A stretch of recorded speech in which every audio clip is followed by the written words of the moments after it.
Hey guys, in this video I'm going to show you how to fix Genshin Impact not launching. If you find this video helpful, please consider to like this video and subscribe to my channel. In saying that, let's just jump straight into the video. So before we start, we need to do a preliminary check. So before diving into the fixes I'm going to outlay, we need to check the basics. So ensure your device meet the game's minimum requirement. So you need an Android 7 plus 3 GB of RAM and about at least 15 to 25 gigabytes of free space to play the game. Also, we need to make sure you've got a stable internet connection. The game requires online components, and confirm the game is up to date to the latest version in the Google Play Store. Now, first thing we can do is force stop and restart the game.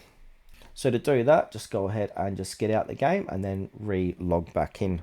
Now, the second fix is to clear cache and data. So we want to click and hold down the game here and then click onto I to get app info. Scroll down under usage, click on the storage, clear cache and clear data as well.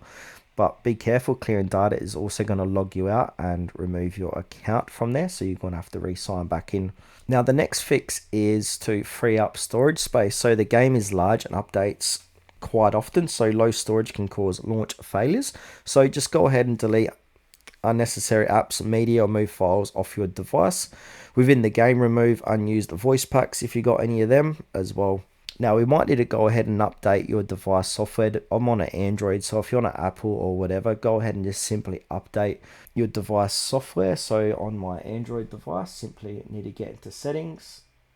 Then from here, we need to scroll down to the bottom of the page and then click on the software update and go ahead and download and install any software updates.